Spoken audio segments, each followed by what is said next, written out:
दोस्तों जिम के बिना दिन अधूरा लगता है। आज शोल्डर डे है और शुरू करने से पहले अजीत भाई से थोड़ी नॉलेज की बात की। लास्ट भाई मैंने वो किया था। अब back what should I do next. Back किया था तो आप शोल्डर कर लेते ठीक है। शोल्डर में अगर जैसे क्या करें कि हमें इंजरी ना हो, इंजरी से बचने के क्या क्या उपाय हो सकते हैं? देखो, इंजरी से बचने का मतलब कि बहुत बहुत सारी चीज़ें होती हैं जिसमें लोग चीज़ों को अवॉइड करते हैं। लोगों को वार्म अप पता है, लोगों को ट्रेनिंग पता है, लेकिन इससे भी पहले का एक पार्ट होता है, वार्म अप से पहले का भी और ट्रेनिंग के बाद का भी। ठीक है, वार्म अप से पहले का पार्ट होता है कि शोल्डर की मोबिलिटी ड्रिल्स बोलते हैं जिनको। जैसे मतलब वार्म अप से पहले बॉडी को कैसे एक्टिवेट करना है, मसल को कैसे प्रॉपर तरीके से एक्टिवेट करना है ट्रेनिंग के लिए। ठीक है, तो वार्म अप से पहले का भी एक वो होता है जो जिसको मोबिलिटी ड्रिल्स बोलते हैं। अगर वो लोग पहले कर लें उसके बाद वार्म अप करें। ठीक है, मतलब कि इसके 4 पार्ट होते हैं, जिससे मतलब कि जिसको पहला होता है जिसको मोबिलिटी ड्रिल्स बोलते हैं, दूसरा डायनामिक वार्म अप होता है, उसके बाद एक्सरसाइज आती है, देन कूल डाउन होता है, फिर घर जाओ अपना, मतलब स्ट्रेचिंग होती है, कूल डाउन, फिर घर जाओ आप। ठीक है, इसमें से कोई भी चीज़ आप मिस करोगे। लोग क्या करते हैं कि डायरेक्ट वार्म अप करते हैं, डायरेक्ट वार्म अप मतलब आते ही पुशअप लगा लेंगे, पुलअप लगा लेंगे, लेकिन मोबिलिटी ड्रिल्स नहीं हो पाती। ठीक है, इसके बाद की बात जो होती है वो ट्रेनिंग हो जाती है। ट्रेनिंग के बाद स्ट्रेचिंग करना सब भूल जाते हैं, डायरेक्ट ऐसे उठ के घर चले जाते हैं। और एक चीज़ क्या होती है आपको पता है, इन सब चीज़ों के बीच में जब आप स्ट्रेचिंग नहीं करते हो या फिर मोबिलिटी नहीं करते हो तो आपकी बॉडी मतलब कि उतनी फ्लेक्सिबल नहीं रहती है, आपकी रेंज ऑफ मोशन खराब होती है, मसल शॉर्टन होने लगती है। और उसके बाद की भी एक चीज़ होती है, जब आप वार्म अप करके स्ट्रेचिंग नहीं करते हो तो हमारी मसल के ऊपर एक फेसिया होता है। ठीक है, वो फेसिया धीरे धीरे करके टाइट होने लगता है, जिससे आपकी मतलब कि जो मसल होती है, मतलब कुछ लोगों आपने देखा होगा थोड़ी सी बॉडी बन जाती है, बॉडी अकड़ी रहती है, ऐसे फ्लेक्स करके ऐसे पहले हुए होता है, रिलैक्स नहीं होते, तो धीरे धीरे मसल टाइट हो जाती है, आपकी रेंज ऑफ मोशन कम हो जाती है। तो यही सारी चीज़ें हैं जो लोग अवॉइड करते हैं, जो करते नहीं है, या फिर सिर्फ ट्रेनिंग ही। अगर आपको लॉन्ग टर्म तक ट्रेनिंग करनी, सेफ ट्रेनिंग करनी है, ठीक है, कि आपको कोई इंजरी ना हो या फिर कोई प्रॉब्लम आगे चल के ना हो। ये गेम ऐसा नहीं है कि जैसे मतलब कि आपको एक दिन करना है, अगर एक दिन करना तो कुछ भी कर ले। अगर आपको लंबे समय तक ट्रेनिंग करनी है तो सेफ खेलना होता है, सेफ करना होता है।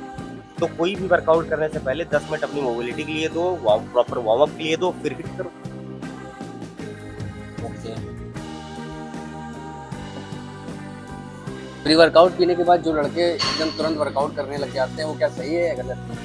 अरे यार, प्री वर्कआउट करने के बाद थोड़ा समय देना चाहिए। नॉर्मल प्री वर्कआउट पीने के बाद उसको डाइजेस्ट होने में ही टाइम लगता है। इवन मैंने बहुत सारे लोगों को देखा, वो जिम पहुंचते हैं, जिम पहुंच के वो सीधा कॉफ़ी पीते हैं, ऐसा लगता है कि कॉफ़ी तुरंत डाइजेस्ट होके काम कर देगी। अच्छा, एक टॉपिक और होता है कि प्री वर्कआउट पी लें भैया कि कॉफ़ी पी लें। ठीक है, तो क्या जो चीज़ें कॉफ़ी में है वो प्री वर्कआउट में, जो चीज़ें प्री वर्कआउट में इतनी सारी चीज़ें पड़ी होती हैं, लोगों को कॉस्ट से ही पता कर लेना चाहिए कि यार एक चीज़ जो 2 रुपए की आ रही है, एक चीज़ जो 2000 की आ रही है, दोनों में कुछ तो होगा। कॉफी में सिर्फ कैफीन होता है, लेकिन प्री वर्कआउट में बहुत सारे ऐसे एलिमेंट पड़े होते हैं जो आपके पंप के लिए, पावर के लिए, स्टेमिना के लिए और हर दिन के हिसाब से आपके स्टेमिना को मेंटेन रखते हैं। तो दोनों में बहुत बड़ा फर्क है। और ऐसा भी होता है क्या, अगर ये जैसे कॉफी का पाउच पीते हैं, अगर ये लॉन्ग टर्म तक यूज किया जाए तो कुछ हेल्थ तो इश्यूज हो सकते हैं? इसके हेल्थ इश्यूज भी होते हैं। लगातार आप पीते रहोगे तो आपका मेटाबॉलिज्म पे फर्क पड़ता है। और आप कभी गूगल करके देखोगे ना तो कॉफी की यूजर्स में लास्ट में आपको कैंसर लिखा मिलेगा साइड इफेक्ट्स में। ठीक है, तो बहुत सारी चीज़ें होती हैं। कॉफ़ी कभी कभी के लिए अच्छी है, या फिर कॉफ़ी अच्छी होती है ऐसा नहीं है। जैसे जिसको फैटी लीवर होता है, डॉक्टर उनको बोलता है खाली पेट कॉफ़ी पीने के लिए, जिसमें जो कॉफ़ी का जो काम होता है वो लीवर को बहुत बढ़िया क्लीन करती है, बहुत बढ़िया सपोर्ट करती है। अगर कोई खाली पेट मतलब सुबह जो मील ले रहा है, पपाया के साथ कॉफ़ी वगैरह पिए, पेट के लिए बहुत ज़्यादा अच्छा होता है। तो दोनों चीज़ों का अपना अपना रोल है। प्री वर्कआउट में कैफीन वगैरह, क्रिएटिन वगैरह ऐसे एलिमेंट्स पड़े होते हैं, जो बीटा लैनिन पड़ा होता है, सिट्रुलिन मैलेट पड़ा होता है, जो पंप और पावर के लिए रिस्पॉन्सिबल होता है। ठीक है, कॉफ़ी में सिर्फ कैफीन होता है। बट भाई मैंने रियलाइज किया है कि प्री वर्कआउट पीने के बाद बॉडी तो एक्टिव रहती है, फिर नींद आना कम हो, स्लीप साइकिल भी खराब होती है। नहीं, ऐसा नहीं होता। जैसे क्या होता है, आपने प्री वर्कआउट किया और आपने उस लेवल का ट्रेन नहीं किया।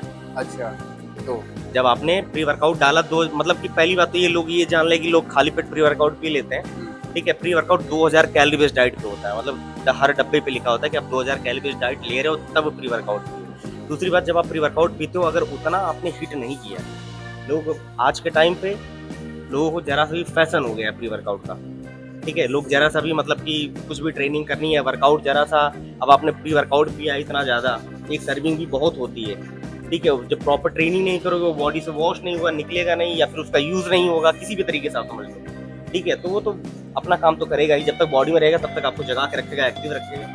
वार्म अप के बिना शोल्डर का एक भी रैप सेफ नहीं है। और ये रहा मेरा पहला exercise, dumbbell double press. Stamina तो डाउन है पर विल पावर हाई है। कभी भी हम कोई भी रेपिटेशन जब करते हैं, मतलब कोई भी सेट करते हैं, तो हमारा एक रेपिटेशन 7 सेकंड में परफॉर्म होना चाहिए, जिसमें हमारा 3 सेकंड में कंसेंट्रिक फेज और 4 सेकंड में हमारा इसेंट्रिक होना चाहिए। मतलब दोनों ही फेज को बराबर टाइम देना है। ये नहीं कि मतलब कि हमने नीचे हम धीरे धीरे आगे ऊपर फेंक किया, ठीक है। प्रॉपर स्मूथ ट्रेनिंग करो, कंट्रोल, वही वेट को जिसको आप कंट्रोल कर पा रहे हो। वो वेट हमको लेना ही नहीं है जिसमें मतलब हम स्ट्रगल कर रहे हो, हम वेट को मैनेज नहीं कर पा रहे हो, ठीक है। उठा तो हम रहे लेकिन डंबल हमको नीचे लेके आ रहा हो, तो ऐसा वाला वेट नहीं लेना है, ठीक है। साइड लेटरल में वेट नहीं, फॉर्म का गेम है। और हाँ, अजीत भाई ने सोचा पोजिंग भी सिखाई जाए। मिरर के सामने कोशिश तो पूरी है, बस स्टेज का वेट बंद करना अभी। स्ट्रक्स शोल्डर को ब्रॉडर बनाते हैं और चेस्ट फ्लाई में लगता है जैसे विंग्स खुल गए हैं। हर रैप के साथ एक नया बर्न, एक नया लेश। आप एल्बो को नीचे करके लेके आते हो ना, तब जाके आपके डेल्ट कनेक्ट होते हैं। वैसे लोग जो एल्बो को ऊपर करके लेके आते हैं तो वहाँ पे लोअर ट्रैपेजियस फिट होने लगता है, तो उसमें क्या होता है कि डेल्ट फिट कम आता है लेकिन ट्रैप से ज़्यादा आने लगता है। इसलिए हमको एल्बो को नीचे करके पूरा पीछे लाना चाहिए, ऐसे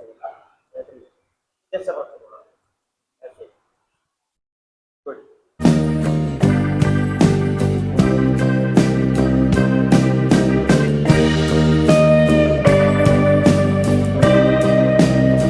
वर्कआउट का सबसे टफ पार्ट, फिनिशर। यहाँ आके लगता है कि हाथ उठेगा या नहीं, लेकिन यही तो ग्रोथ का साइन है। ये था मेरा शोल्डर डे। हर सेट के बीच अजीत भाई से नॉलेज भी मिली और थोड़ा मस्ती भी। जिम में सिर्फ बॉडी नहीं बनती, पेशेंस और डिसिप्लिन भी बिल्ड होता है। Consistency equal to strength. मिलते हैं अगले व्लॉग में।